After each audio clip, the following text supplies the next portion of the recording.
guys, today I'm gonna talk to you about light pads. I put off buying one for so long because the only ones I could find at like Michael's and Hobby Lobby were those like really big, thick ones, and they were quite expensive. Once I found these though, I fell in love and I finally got one. I've had it for like, I don't know, 2 years or so, and I absolutely can't live without it.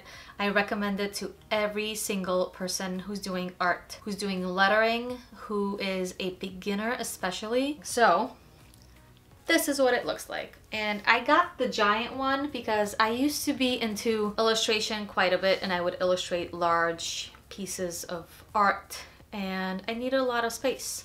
So I got this huge giant one. It's in centimeters. It's 31 centimeters by 43 centimeters, but it's so cool because look guys, it's like very thin. So you can just like slide it on a shelf, slide it in your bookcase or wherever.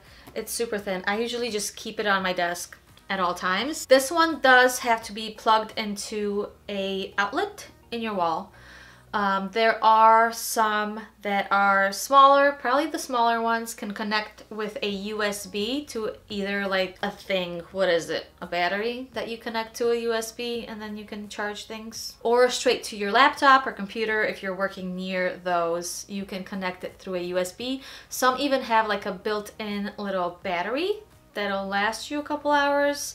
So research that if you're interested in those, but I think they come in smaller sizes if they run on a battery. So I'm gonna give you a little demonstration of how I use it, so take a look.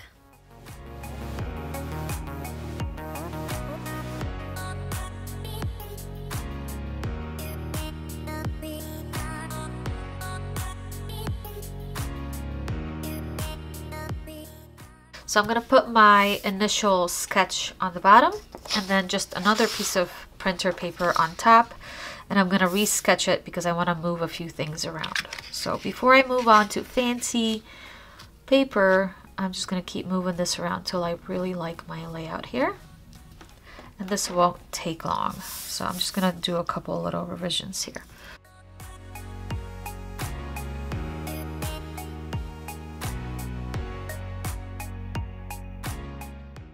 Alright, so I'm gonna grab some watercolor paper on top of that, and you can still see through it. You can definitely see through watercolor paper. You just have to make your pencil marks a little bit darker because you're gonna see it more if you do it that way. So this totally is gonna eliminate any pencil marks on the watercolor paper because we're not putting any there.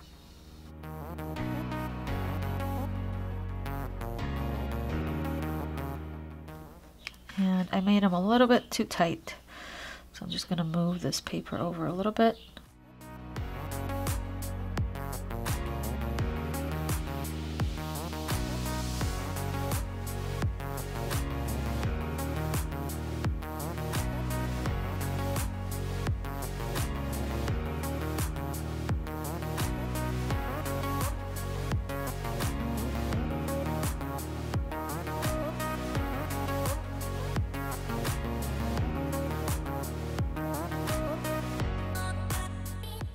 Alright guys, so here you can see my finished piece. There are no pencil marks whatsoever because we didn't use a pencil, because the pencil marks are on these pieces of paper that we then used to transfer to the nice watercolor paper. So I do recommend a light pad for everybody. Everybody trying to do lettering or any type of art.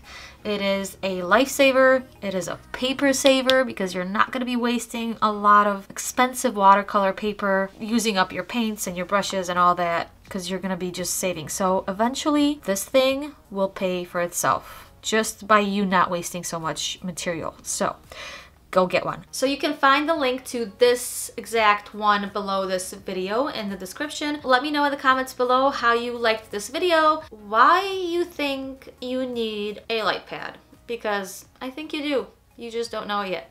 So think about it, really think about it.